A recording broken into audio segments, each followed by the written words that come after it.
علیکم ورحمۃ اللہ وبرکاتہ۔ آج ہمارا ٹاپک ہے درد کا مارا، اور آج ہمیں تیسرا پیراگراف پڑھنا ہے اور سمجھنا ہے۔ رمضان جو ان پڑھ تھا، لیکن خدا نے اس کے ہاتھوں میں ایسا جادو بھر دیا تھا کہ لوگ حیرت سے دانتوں تلے انگلیاں دبانے پر مجبور ہو جاتے تھے۔ اور لوگ بھی کون؟ انگریز جو والیانی ملک تھے اور 7 سمندر سے تعلیم، علاج، دوائیاں، چاندی کے سکے اور مکارانہ نظام حکومت لائی تھے۔ مکارانہ نظام حکومت لائی تھی۔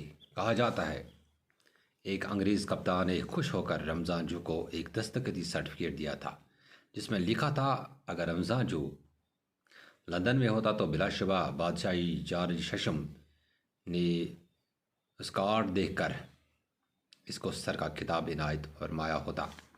افسوس کہ یہ سرٹیفکیٹ اس آگ کی نظر ہو گیا تھا جس نے ایک منحوس رات کو رمضان جو کے مکان کو چشم زدن میں راہ کا ڈھیر بنا دیا تھا۔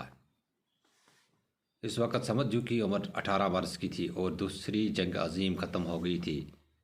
اس آگ نے تو سمجھ جو کے باپ کی کمر ہی توڑ دی اور ساتھ میں حاجی اسماعیل کی کمر بھی توڑ دی تھی، کیونکہ رمضان جو حاجی اسماعیل کا چہتا کاریگر تھا۔ تو اس میں کچھ مشکل الفاظ ہیں۔ دانتوں تلے انگلیاں دبانا، حیران ہونا۔ دانتوں تلے انگلیاں دبانا، حیران ہونا یا حیرت زدہ ہونا۔ والیانی ملک یعنی ملک کے حکمران، یعنی انگریز جو ہندوستان کے اس وقت حکمران تھے، یعنی یہاں کا نظام چلاتے تھے۔ مکارانہ نظام، دھوکہ دہی کا طریقہ، دھوکہ دہی کا طریقہ، آرٹ، ہنر، منحوس رات، بدقسمت رات یا کالی رات، چشم زدن، فوراً یا پلک جھپکتے ہی، راہ کا ڈیر، تباہ۔ یہ کچھ مشکل الفاظ تھے اس پیراگراف میں، تو آج ہم اس کا سلیس کریں گے، اس اقتباس کا۔ تو یہ اقتباس پشکر ناتھ کے افسانے درد کا مارا سے لیا گیا ہے۔ یعنی جو اس اقتباس ہم نے پڑھا ہے، یہ اقتباس پشکر ناتھ کے افسانے درد کا مارا سے لیا گیا ہے۔ اس میں مصنف سمت جو کے باپ رمضان جو کا ذکر کرتا ہے۔ رمضان جو ایک ایسا کاریگر تھا جس کی مثال مشکل سے ملتی ہے۔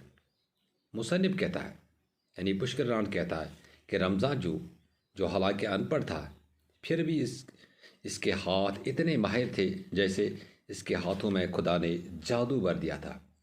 لوگ اس کے کام کو دیکھ کر حیران ہو کر دانتوں کے نیچے انگلیاں دباتے تھے، یعنی پریشان ہوتے تھے، حیرت زدہ ہوتے تھے۔ ان حیران ہونے والوں میں خود انگریز بھی تھے جو ملک کے حکمران تھے۔ یہ انگریز ایک دور کے ملک سے آتے تھے۔ یہ انگریز ایک دور کے ملک سے یعنی انگلستان سے آتے تھے اور اپنے ساتھ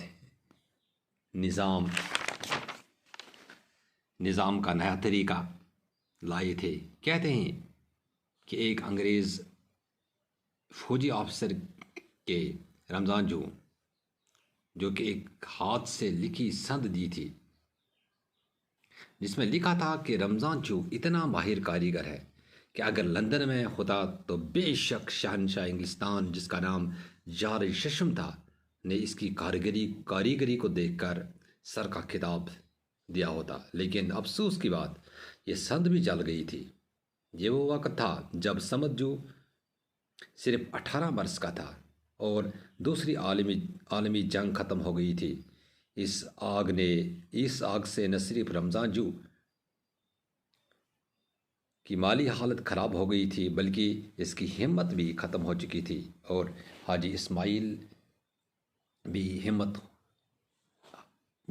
بے ہمت ہو چکے تھے، کیونکہ سمت کا رمضان کا جو مکان تھا یا اس کا دکان وغیرہ وہ بھی جل گیا تھا، کیونکہ رمضان حاجی اسماعیل کا سب سے پیارا اور عزیز کاریگر تھا۔ یہ تھا اس اقتباس کا سلیس۔ باقی وسلم۔